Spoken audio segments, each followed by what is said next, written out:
Roll up, the Celestial Toymaker's in town, and that means it's time to play some of Magic's jankiest mini-games. We've got classics like Measure of Wickedness, the ticking time bomb of Pass the Parcel games, Choice of Damnations, where choosing between your life total and your permanence is fun for all the family, and Sphinx Ambassador, the timeless memory game that lets the Toymaker cast cards you forgot you put in your own deck. But wait, what's a game without prizes? Behind curtains 1, 2 and 3, we've got Leash's Mastery, 9 Lives and Demonic Pact, a handy dandy trio of cards that give our plucky players jackpot style upsides with a gooey lose the game centre. Just donate those prizes to our lucky competitors, let them enjoy the spoils of victory. It's all fun and games till somebody loses an eye or the game on the spot. What harmless entertainment and life or death decisions will our opponents be making when they come to make merry with the mischievous master of mini games? Let's cross to MtG Specs in the studio and find out.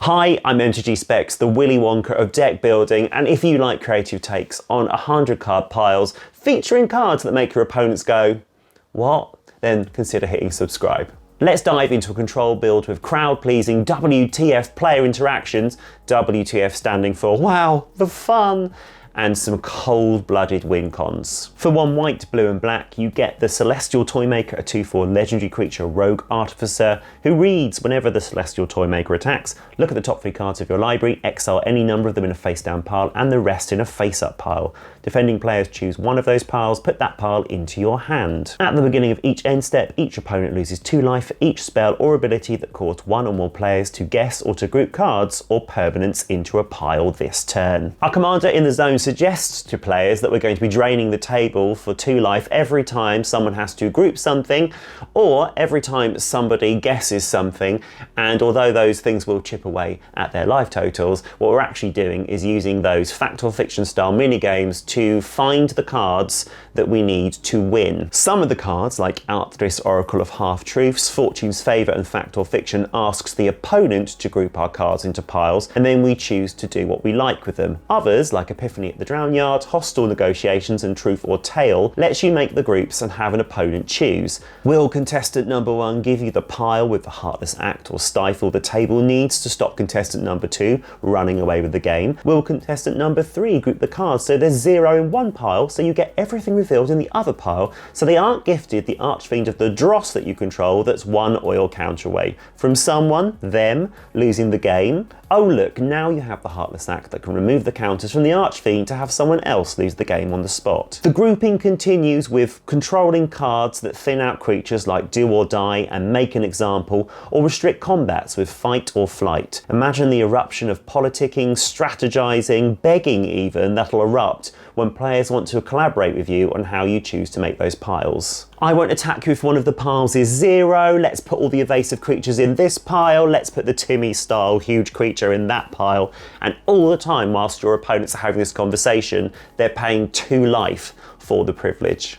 It's time to draw some cards, mini-game style. Take Covenant of Minds. Will the audience give us the 3 visible cards in box A, or take the unknown 5 cards in box B? Hoarder's Greed lets us top trump our way to drawing 2 cards a win through the clash mechanic. Everyone gets to play with Manifold Insights, choosing 1 card each out of a chosen 10 for you to have. I can hear the deals and debates now. Scheming Symmetry starts the alliances early with a tutor for you and for a new friend. Perhaps you revisit that alliance when you need a decision to go your way. Play a game of peekaboo with Scrying Glass. Guess the number of cards of a certain colour in a player's hand. I'd say the mono red player holding 2 cards is your best bet here, and win yourself a card. Once you've looked once, keep track of their draws and plays, and you might be able to repeat the process. Maybe bring everything to a standstill with a game of the next person who talks. Let's everyone else draw 3 cards. Let's see how long that lasts until someone breaks. How about some removal that prompts player participation? It's Pass the Parcel, but the parcel is a slavering chimera that warps the game around it by stealing critical spells. And what about voting a permanent off the island survivor style with council's judgment and the will of the council mechanic? Or what about a game of catch with chain of vapor? Sacrifice a land and copy this bounce spell until someone decides to drop the ball. Or reveal an opponent's hand to the table with struggle for sanity and then make them pick the cards they want to keep while you choose cards you want them to discard. What about changing the rules of the actual Magic the Gathering game that you're playing? Creatures can't die, only change hands with Endless Whispers. Everyone shares targeted spells with Psychic Battle, which has a Clash style reveal of the cards on top of libraries. All spells can be cast at flash speed with Tidal Barracuda, except no one can cast anything in your turn. Or maybe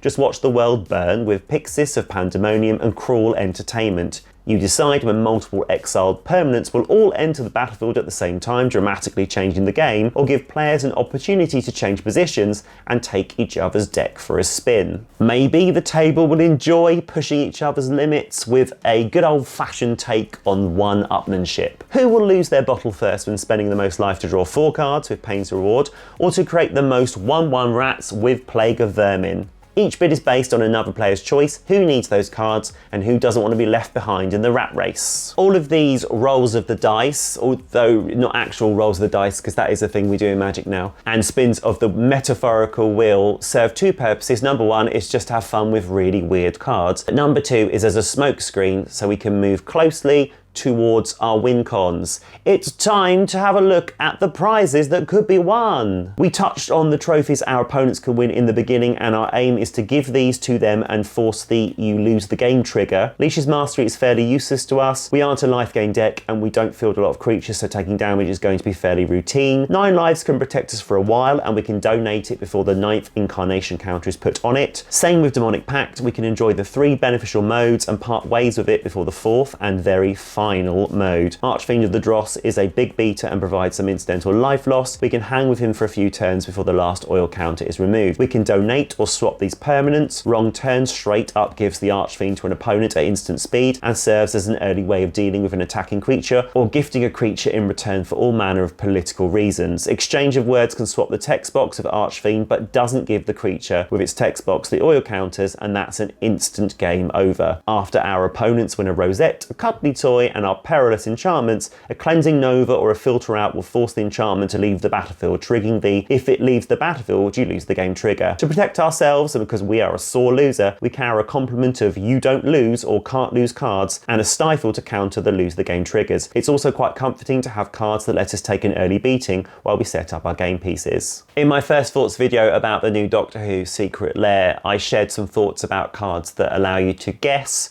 but there's only a few of them, so you might like to check that video out to see my thoughts about those, but they're included in the deck list, which is included in the description. In this video, I haven't talked about the ramp or the recursion, although there are 2 cards that recur the cards that are going into the graveyard, because that happens a lot in this style of deck, and I've left a few other oddities out that you can discover when you have a look at the deck list on Architect. If you voted in the poll that resulted in this deck list, but you chose the, here we go, 9th Doctor is a secret commander in the 14th Doctor with companion Clara Oswald's multiple upkeeps list, fear not, I'm making that one too, and that will be the next video on the channel. So if you like demented, overcomplicated builds, and you enjoyed this humble free content today, a like and subscribe would mean the world to me. Until next time, I have been Lee, and this has been MTG Specs.